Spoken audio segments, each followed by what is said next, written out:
Hi students, this is Satish Kumar. In this video lecture, I'm going to present the array of 2-point sources. Okay, so in this we are going to have three cases.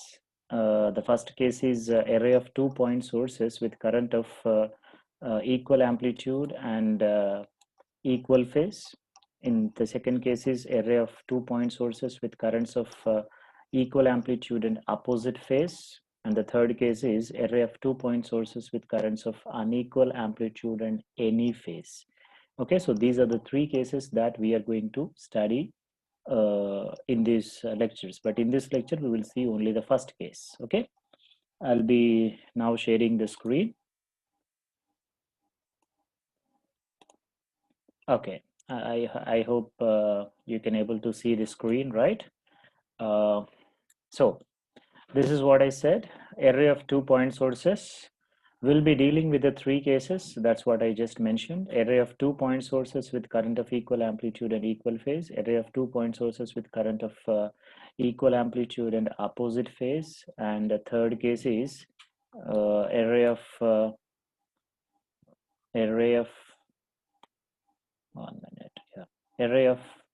2-point sources with current of unequal amplitude and any phase. Okay, so this is the third case, and this is second case, and this is first case. So we'll be first dealing with the first case, array of 2-point sources with current of equal amplitude and equal phase.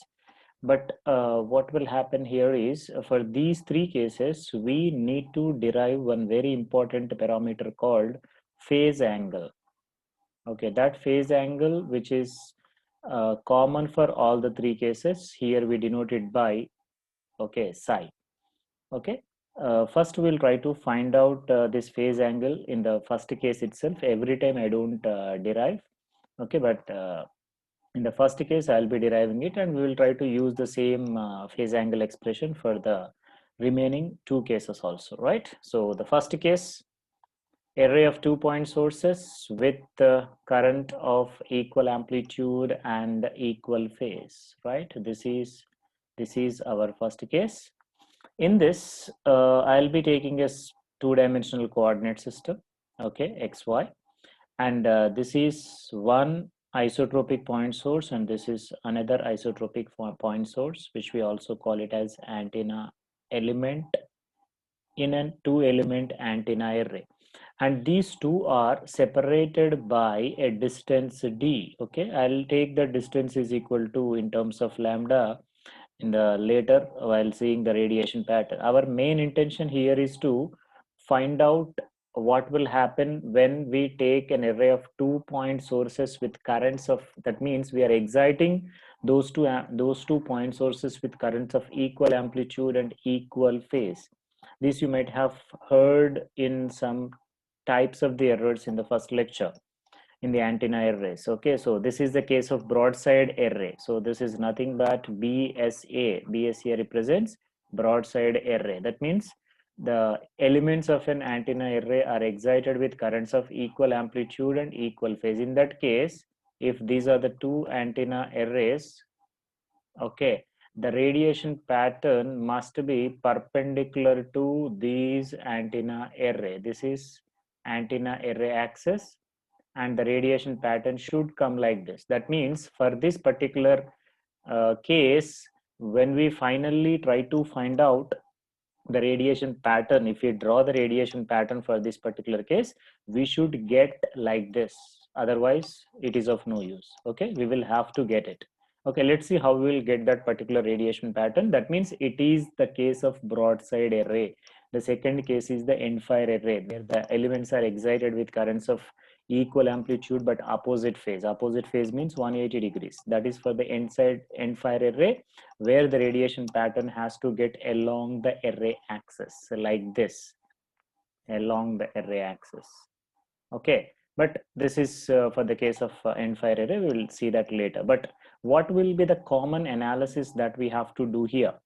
Okay, the common analysis here is to get the phase angle, okay, psi for the case of this and which will be utilized for the remaining cases also. But what is the process of getting it? What is the general procedure here?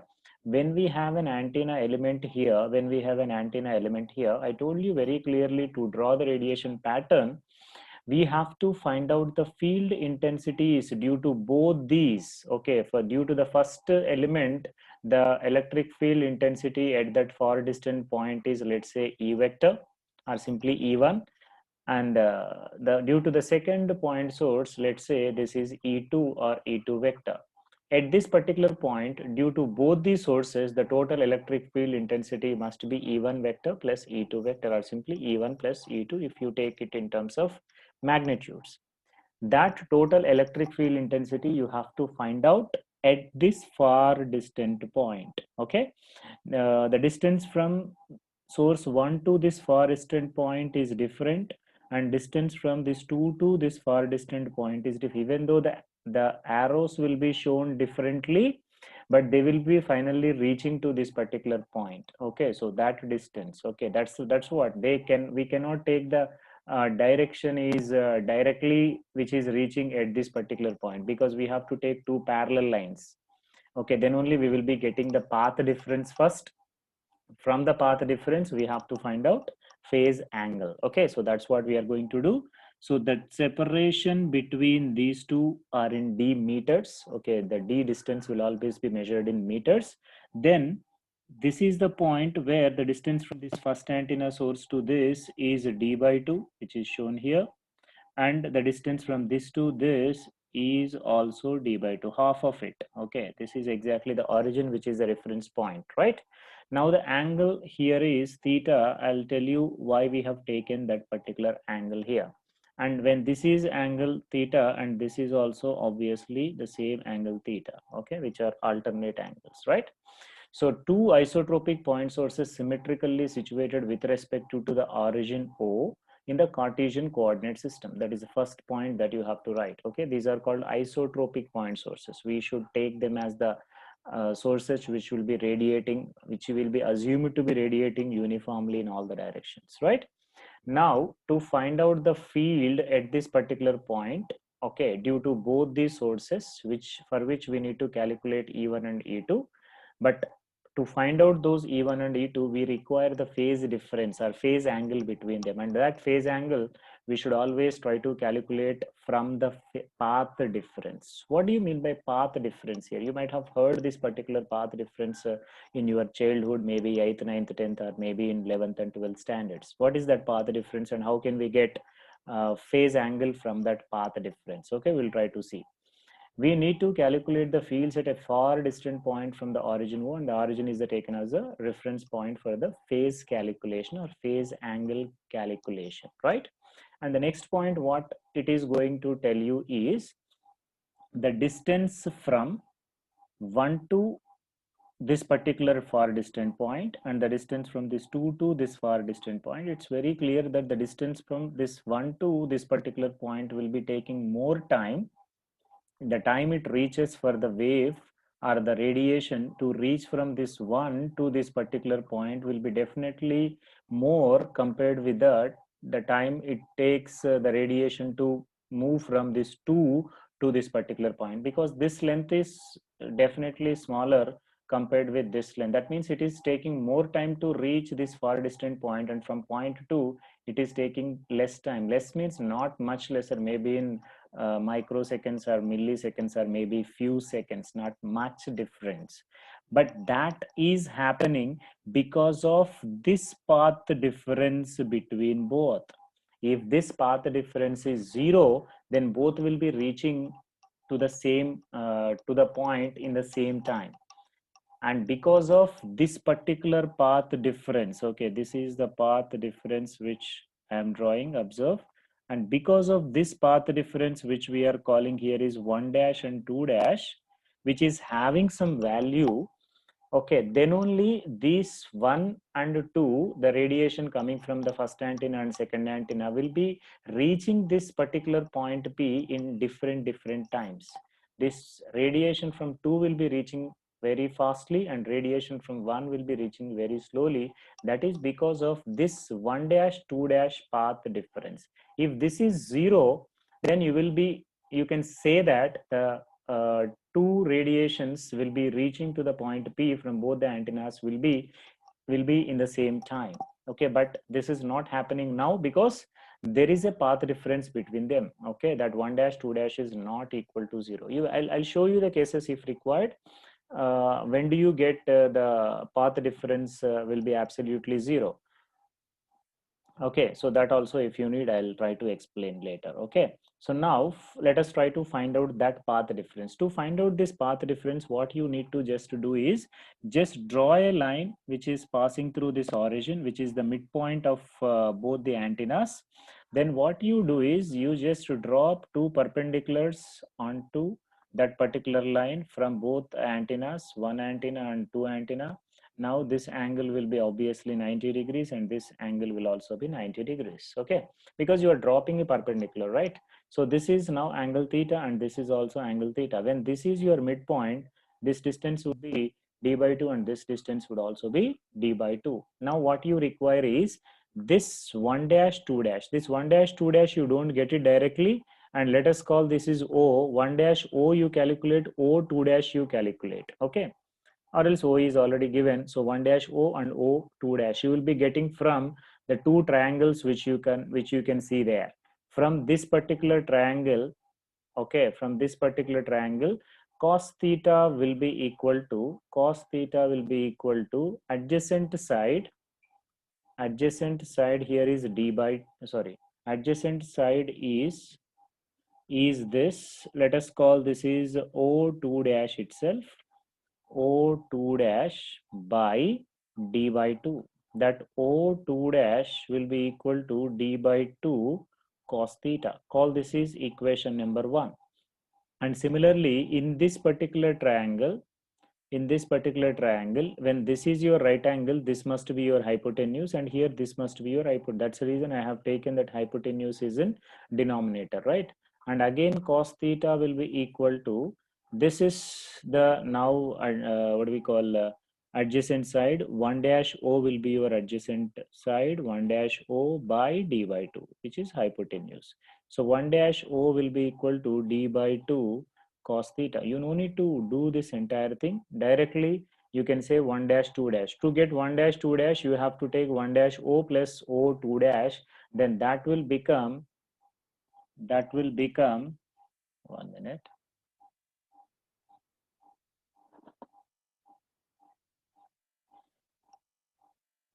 Okay. Yeah. What that will become 1 dash 2 dash, which is equal to d by 2 cos theta plus d by 2 cos theta, which you call it as d cos theta. Okay, so that will be your path difference 1 dash 2 dash. Okay, that's what is clearly mentioned here.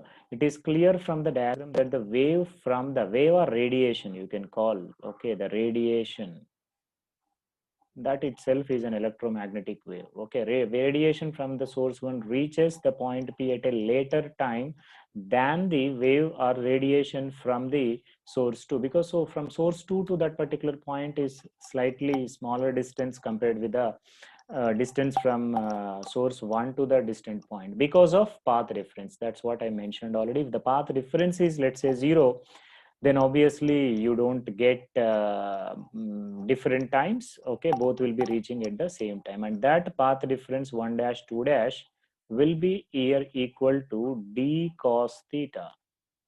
D cos theta, because d is taken in meters, you will also take this in terms of meters, but this should be converted into wavelengths. Okay, this should be converted into wavelengths, because to find out phase angle from path difference. Okay, so now path difference, let us try to find out in terms of wavelengths as,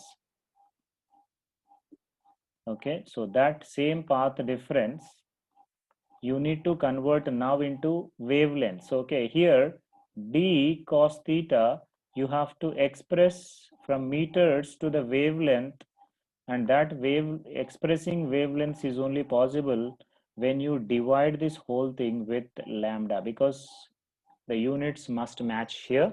Okay, so you have to divide that with lambda, and whatever is the wavelength here, Okay, that will be compensated here, so you have to divide this with lambda, so that you will be getting d by lambda, d cos theta by lambda wavelengths. Okay, so this is the path difference in wavelengths. Why we should convert it into wavelengths? Why not the same thing will not be in meters? The reason is, from this path difference you need to convert it into phase angle, or you need to get the phase angle, and that phase angle you will get only if it is in terms of wavelengths. That's the reason we should convert. You have done all this in your 10th standard or 11th standard, right? So from path difference you can able to get the phase angle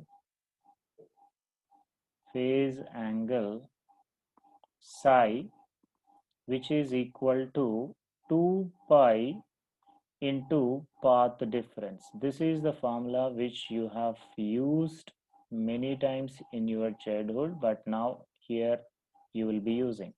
Okay, I'm not taking anything new here. Phase angle psi is equal to 2 pi into path difference. Now let us try to get the expression for phase angle. So psi is equal to 2 pi into path difference should be in wavelengths. Okay, that wavelength expression will be taken as d by lambda into cos theta.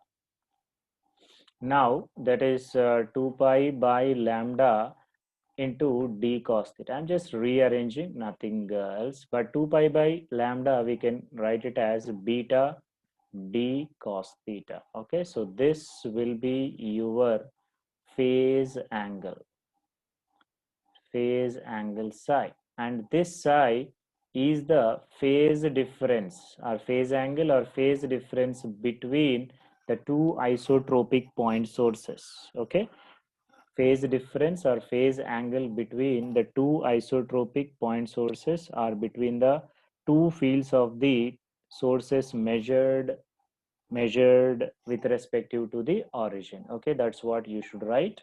Okay, psi is the phase difference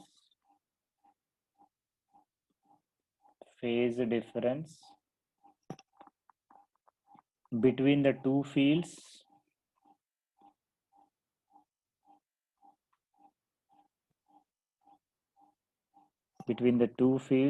of the two sources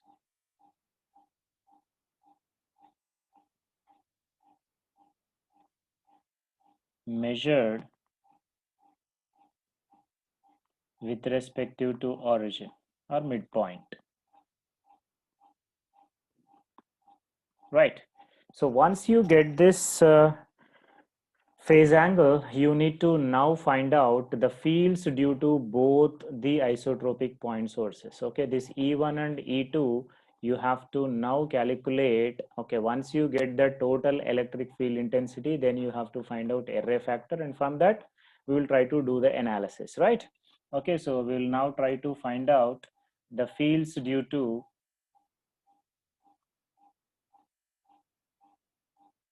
or electric field due to both the point sources.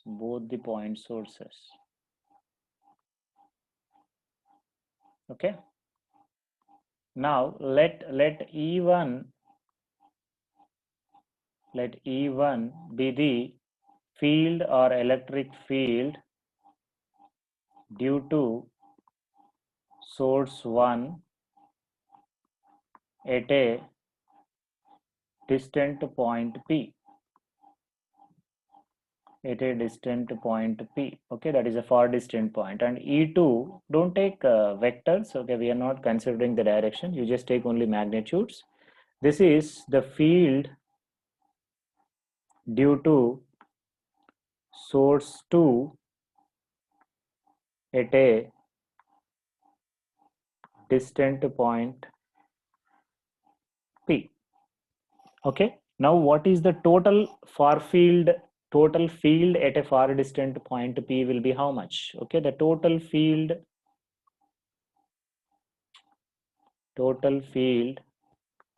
at a far distant point P is, let us denote the total E will be ET. which is equal to, it is the sum of the two fields due to both the point sources. Now our intention is to find out what is the expression for E1 and what is the expression for E2. Now tell me, E1 expression, which you have seen many times in electromagnetic fields also, this E1 will be generally having a maximum amplitude. Let us denote that is with, okay, let us denote that is with uh, E E naught one, E naught one. Okay, you can also call it E1 also, but I'm calling here as E naught one. E power minus j psi by 2. Okay, I'll just tell you, don't worry why I'm taking like this. And E2 will be equal to E naught 2, or simply E2 also is fine, magnitude, or E max also you can take it, or simply E naught also you can take it. But why I'm taking both are different, because in the cases we have the excitation amplitudes is sometimes equal, is sometimes different. Okay, just to show the difference of the amplitudes, I'm taking here these two amplitudes are different. Okay, and here it is j psi by 2, it is plus, and here it is minus. Why I have taken like this? Why not in some other way? Okay, the reason why I have taken this is minus psi by 2 and this is psi by 2 is because the phase difference between the two isotropic point sources just now we have derived is psi, is psi. Here also, once you take this angle difference, okay, so it is psi by 2 and it is minus psi by 2. Okay, psi by 2 minus of minus psi by 2 will become equal to psi by 2 plus psi by 2, which is psi. So the total phase difference between this first component and second component must be psi. You may ask me, sir, why don't we take like this? It is E naught 1 e power j 0 plus E naught 2 e power j psi. Yes, this can also be done. The phase difference must be obtained as psi. Okay, psi minus 0 is also psi. You can also take like this, absolutely no problem, you will get the same expression. Okay, both the cases you will be getting the same expression. This also will take it in the third case. Okay, right. So only thing what you have to do is you try to see that the both phase difference between the both point sources must be equal to psi. That's what you should always maintain. Now from this particular one, let us go back to our case. What is the title of the case? The two point sources are the two antenna elements must be excited with currents. Here you may ask me, sir, where is the excitation of currents that will be you are showing? You are talking about fields. Whatever is the currents amplitudes, based on that only your field amplitudes will be decided. If the currents are of same amplitude, your field amplitudes, because the two antenna sources are of same type, your field amplitudes at the far distant point will also be same. If these current amplitudes are different, then the field amplitudes will also be different. Please keep this in mind. Our title itself is showing the currents are of equal amplitude. When currents are equal amplitude and equal phase, please remember this. Equal phase. What this phase is this equal phase what I am talking, is it have any link with this psi? Okay, so you should always keep this in mind. This psi is the general phase shift which is always existing between the two point sources. And what here I am talking about, let's say here equal itself means the phase difference which is obtained between the two elements must be zero. But that zero what we are talking is this psi plus 0 I'm talking about. That psi should be there. This psi cannot be 0. Equal phase means this cannot be 0. This plus anything here is 0. If this is 180 degrees, let's say, then it is called opposite phase. Psi plus 180 degrees should be there. That is for the opposite case. Psi plus anything is there means you cannot say that is equal phase. Equal phase means the extra phase difference between the two elements must be 0. You can take here psi by 2 plus something like angle, and here psi by 2 plus some angle. When you take the difference, again that psi by 2 plus something minus of psi by 2 plus something, it should give you psi only. Then also it is called equal phase. In if you add something here, you should also add something here. Same thing here, not something. Okay, so then only you can call you can say that they are in equal phase. Equal phase means the phase difference should be obtained as zero. But don't think that overall that psi should also become zero. Don't think like that. The psi is the general phase shift which will exist between the two point sources. This equal phase, what I am talking is the extra phase shift that is obtained because of your excitation. Okay, whatever is the feed that you are giving. Okay, whatever is the way that you are exciting, that phase difference should be zero for the first case. Okay, we'll try to see for the second case. It will be very clear for you, right? So once you take this currents of equal amplitude and equal phase, then automatically you have to take this E naught 1 should be equal to E naught 2 should be equal to E naught, because the the two current amplitudes are same. Because of that, the field intensities at that far distant point also will have the same amplitudes. Now you replace this E01 or E naught 1 is with E naught into e power minus j psi by 2, e power minus j psi by 2 plus E naught into e power j psi by 2. Now it's very clear that you can take E naught common and you can express it in terms of either sine or cos based on the symbol. Okay, if it is plus means you should convert it into cos, right? So E naught into e power, I'll be first writing j psi by 2 plus e power minus j psi by 2. But what is missing here is this by 2. When you keep 2 here, you should also write 2 here. Okay, so now it will be called as 2 e naught. This 2 I'll be writing first, and this you can call it as cos psi by 2. And this is the total, right? This is the total, and this is the total electric field intensity. You should remember this. Everybody should remember this 2 E naught cos psi by 2, right? So once you get this total electric field intensity, that is not sufficient. You might have studied that in your first unit, that you will always get the radiation pattern, or you can draw the radiation pattern once you find out the normalized field component. Okay, and E normalized will always be obtained by the total field component by the maximum value of that total field component. But how do you get this maximum value? By keeping the maximum value of this cos psi by 2. Cos psi by 2 maximum value is either plus 1 or minus 1. But when do you get the maximum value? By substituting plus 1 or minus 1. If you put minus 1, it will become ET minimum value. Okay, maximum minimum value. So that negative maximum value. But if you put plus 1, it will become plus 2 E naught. This is your maximum value. Now the normalized, the ET maximum will be equal to 2 times E naught into 1 is 2 E naught. Then E normalized will be equal to ET is 2 E naught cos psi by 2 by 2 E naught. Okay, these two gets cancelled, and what you will be getting is cos psi by 2. That is what is called E normalized, or sometimes this is also called array factor.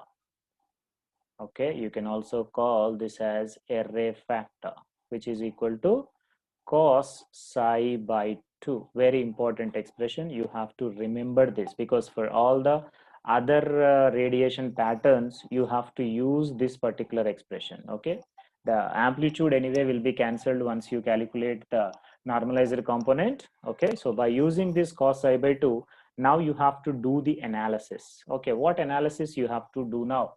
The radiation pattern of 2-point array.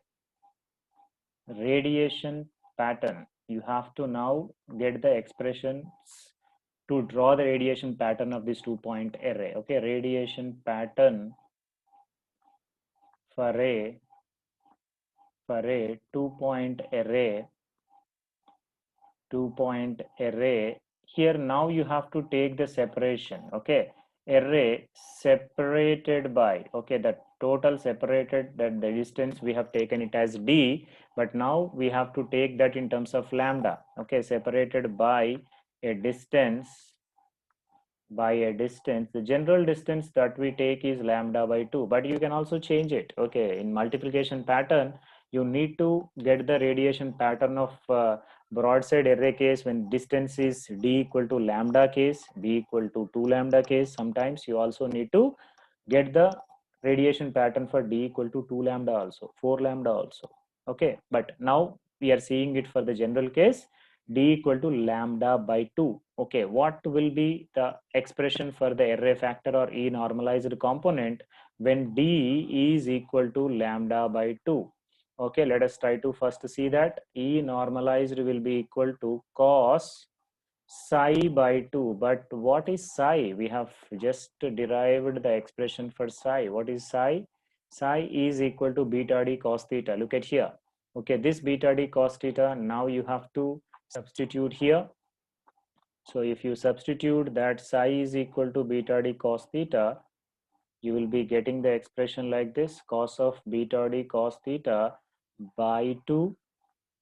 But beta, we have already know that it is 2 pi by lambda, and d, which we have taken, is lambda by 2.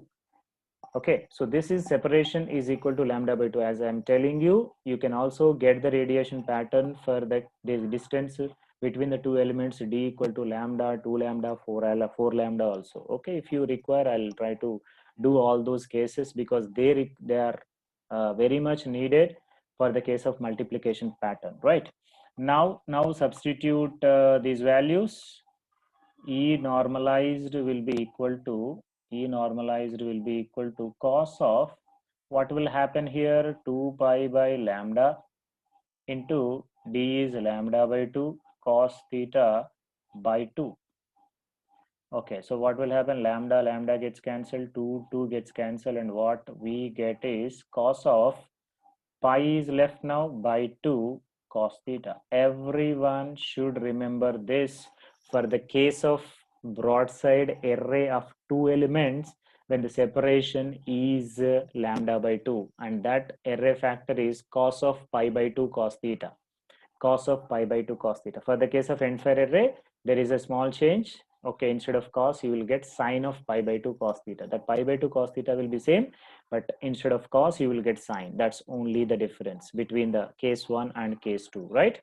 So now you have to draw the radiation pattern. It's not directly you will get it. You need to find out the maxima directions and minima directions. Maxima directions means major lobe direction. Minima direction means null direction. This is what you might have studied in your unit 1, that is antenna parameters, right? Now let us try to see the first case, the maxima direction, maximum radiation direction, or simply maxima direction. The direction in which major lobe is present is called as maxima. Let us denote that with theta max. This is also called major lobe direction. Major lobe direction. Don't worry if these terms are completely new to you. Okay, you should not worry. I'll be trying to explain all these parameters in antenna parameters, right? So maxima direction, theta max is equal to major lobe direction. Okay, how to get this maxima direction?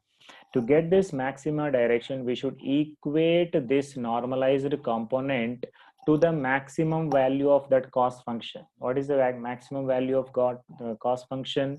It should be plus 1. Magnitude you should take, it should be plus 1. Okay, to get the maxima direction, you should equate this cos of pi by 2 cos theta is equal to plus 1. Now this cos, if it goes to the right hand side, then pi by 2 cos theta, that theta here will be maximum, so you can put here maximum is equal to cos inverse 1. What is cos inverse 1 will be? For what value of cos you will be getting it as 1 plus 1. Okay, plus 1 or minus 1 also. Okay, What value of that? What value of that? It is plus or minus n pi. Okay, it is plus or minus n pi. Okay, where n will be, because n is 0 cos 0, n is 1 cos pi, n is 2 cos 2 pi. So you will be getting plus 1 minus 1 for those cases, right? So n equal to 0, 1, 2, 3, so on, right? So cos theta maximum, first you substitute n equal to 0. First you substitute n equal to 0, then what you will be getting is cos theta max will be equal to plus or minus 0, plus or minus 0. Okay, and pi by 2, if it goes the other side, 0 by pi by 2 will be 0 itself. Then what is the value of cos theta max? Cos theta max will be equal to cos inverse of 0, cos inverse of 0. So you no need to go for any other. Again, n equal to 2n, theta max equal to 2n plus 1 into pi by 2 directly, because you will be getting only for the two cases the cos theta max will be 0.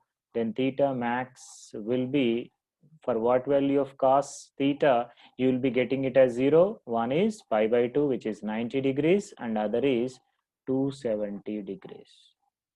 Others may cross 300, 360, 360 plus 90 and all that. So we don't require 180 plus 90, 360 plus 90.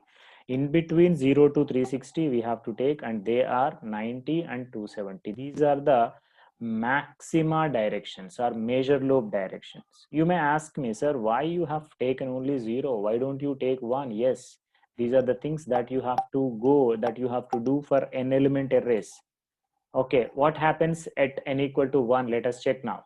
When you put n equal to 1 here, pi by 2 cos theta max will be equal to 1 pi. Okay, n equal to 1, it is 1 pi, right? So, or plus or minus, fine. Pi getting cancelled, cos theta max will be equal to plus or minus, this 2 into 1 is 2. Okay, for what value of cos theta you will be getting plus 2 and minus 2? It's not possible, because cos theta maximum range is plus 1 minus 1. So theta max value is not possible after n equal to 0. Okay, so only n equal to 0 it is possible to get the values, and that is 90 and 270 degrees, and that's what is maxima direction. And second one is null directions. The null directions, it clearly indicates the radiation in which in that particular direction is 0 completely. So here, because we need the maximum radiation, that is a major lobe direction, we equated it to 1. 1 means maximum. Don't think that minimum means minus 1. Minimum here indicates null direction. The null direction are the direction in which radiation is 0. Okay, you know, in the radiation pattern diagram, major lobe means maximum radiation direction, minor lobe means the radiation is very less in that particular directions, and null direction means the radiation is completely 0 in those directions. So here minima directions means null directions. Don't think that minor lobe directions. These are completely null directions. Minima directions are null directions. Are null directions. These are the directions in which the radiation is completely 0. Radiation is completely 0 means the normalized component itself will be 0. The normalized component will be cos of psi by 2 cos theta, that is pi by 2 cos theta, which is equal to 0, which is equal to 0. Now let us try to find out this pi by 2 cos theta. Here theta will be minimum, is equal to cos inverse 0. Cos inverse 0 means for 90 and 270 values it will be 0, that is 2n plus 1 pi by 2. Please, everybody should be familiar with these, at least for what value of sine. Okay, when sine theta is 0, what is theta is?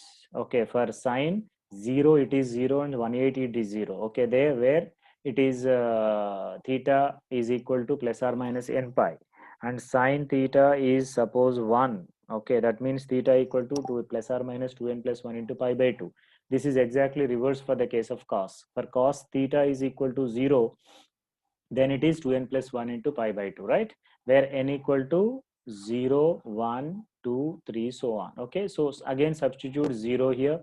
Then cos theta minimum will be equal to plus or minus. When you put n equal to 0, pi by 2 and pi by 2 here getting cancelled, and what is remained is plus or minus 1. For what value of theta minimum you will be getting that? Theta minimum will be 0 degrees and 180 degrees. For 0, cos 0 is 1. For cos 180 it is minus 1. Don't take the other values. Cos 360 may be giving, but you have to take only in the range of 0 to 360, less than 360, right? And you take n equal to 1, again you will be getting it is more than 1. So for that there is no cos theta minimum value, right?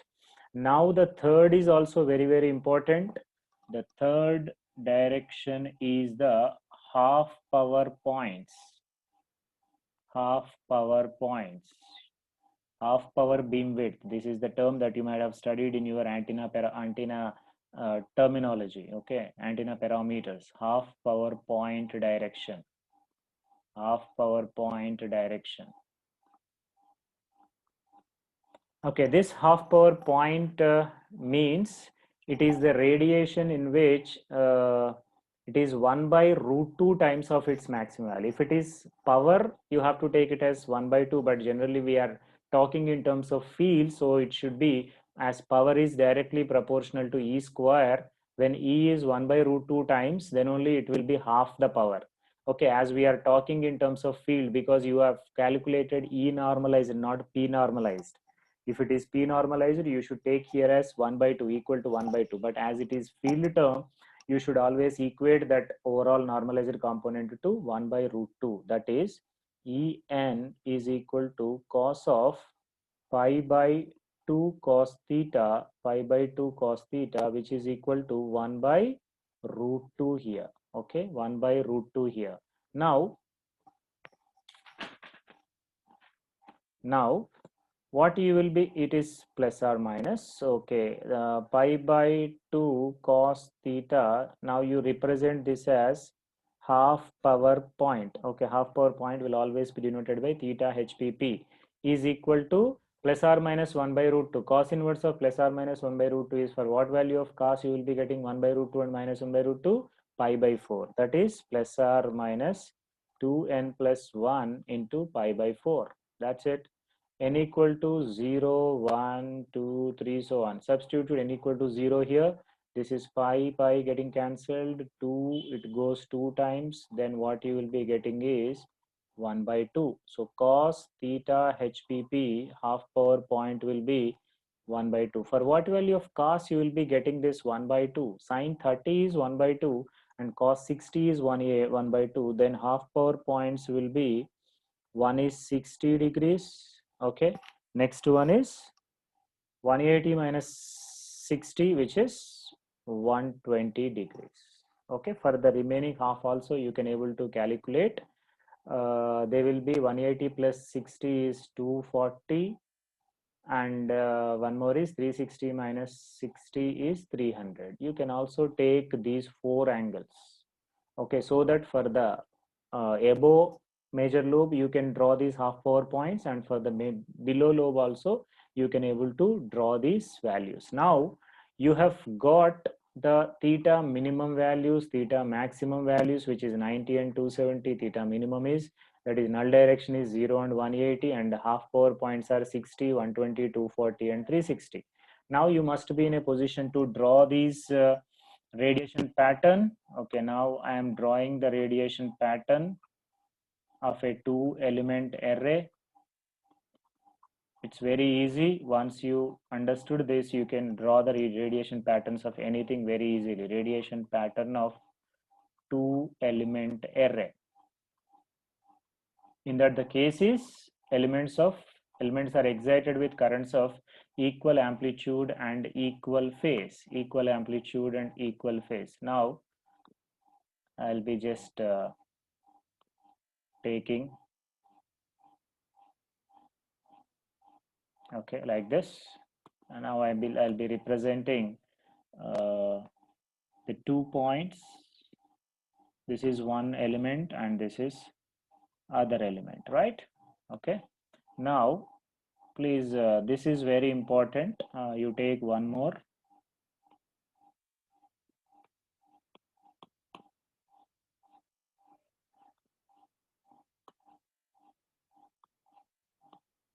Okay, so let us take like this.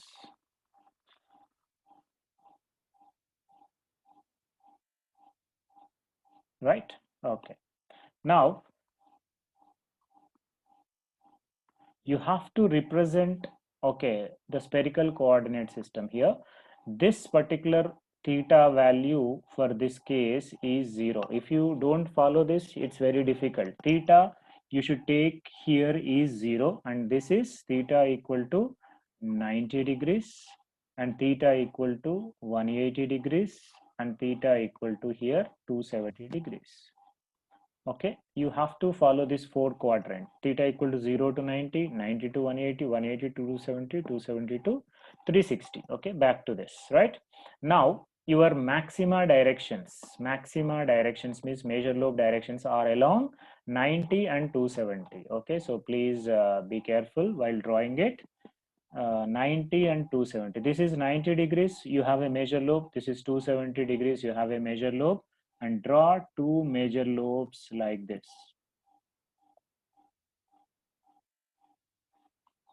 You draw a bit carefully.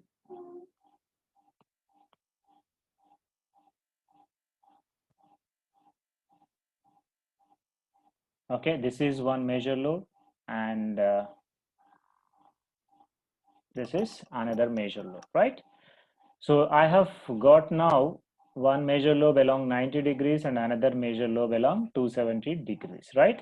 And what will be the minima directions? Minima directions here are theta minimum is equal to 0 and 180. Okay, so this is the minima direction. Okay, this is the minima direction. You always represent the null direction is like this. Okay, most of the students may be having a doubt. Sir, this is 180 degrees and this is 0 degrees. Then what is the radiation, let's say, here, and what is the radiation here? This particular lobe, whatever we have drawn, must be covering all these angles. This is nothing but theta equal to 0 to theta equal to 90 degrees. There are several values of theta. Theta equal to 1, 2, 3, 4, 5, 6, like this. And along all these angles, this particular radiation will be present. Okay, I'll show you the exact way that we should actually draw this radiation pattern, that is like this. This is the way we should draw it, but nobody will draw this much carefully. Okay, so this is the major lobe, because almost it is radiating in all the directions, because it is an isotropic source, except in these two directions, theta equal to 0 and 180. Now the radiation will be present in each and every angle. Even if you take this 1 degree, you will have the radiation here. 2 degree, you will have some radiation. 3 degree, you will have some radiation, right? Now what is half power point directions? Half power point direction is somewhere here. This is 60 degrees, and after 90 you have one more, it is 120. Next is 240, which is somewhere here. 240. Next is 300, which is somewhere here. Okay, that means you have to draw the half power points like this, half power points like this, and also half power points like this, and half power points like this. And this is called as the angle between the two half power point directions is called half power beam width, HPBW. And this is also the same thing, half power beam width. You might have studied this in your antenna terminologies. How much is this angle? 60 to 90 is 30 degrees, 90 to 120 is 30 degrees. So in this case, the half power beam width is absolutely 60 degrees. That's it. And if you observe carefully, this is your antenna element, one element, and this is another antenna element. Through the centers, if you draw a line, that is called antenna array. This is an antenna array axis. Okay, if this is your antenna array axis, your radiation is, okay, this is your radiation which is filled, 1 minute.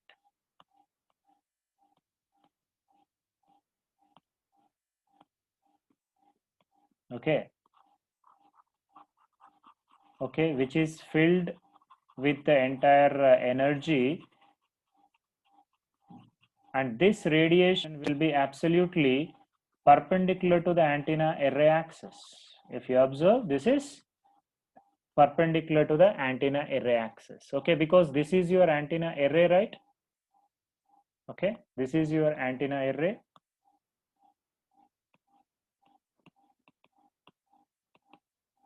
One minute.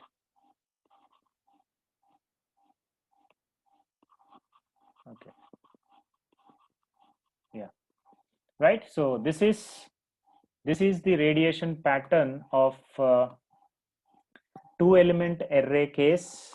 Okay, when the elements are excited with currents of equal amplitude and equal phase. Okay, the radiation is broadside. Broadside means perpendicular to the array axis, perpendicular to the array axis, right? Okay, fine. Okay, so that's what is mentioned. Okay, for the broadside case, I clearly said when we excite the antenna elements with currents of equal amplitude, you will be getting the fields also of equal amplitude. Okay, once we take that and get the normalized field component from that array factor by equating the array factor to plus or minus 1, 0, and plus or minus 1 by root 2, you will be getting the maxima direction, minima direction, and half power point directions. Once you get those angles, you just need to place the, by using the angles, you need to draw the rough radiation pattern. It's not a 100% true radiation pattern. It is only a guess. Okay, this will be like this, but whatever we got from the angles, it is an absolutely valid radiation pattern. That's what, if you see, if you look at the other radiation pattern end fire array, you will be exactly getting the maxima radiation directions along 0 and 180. At least from that you have to believe that whatever the theoretical analysis that we are studying will be absolutely validating, and whatever is validating for theoretically, it will also be valid for the simulation process also. Okay, so that is the first case.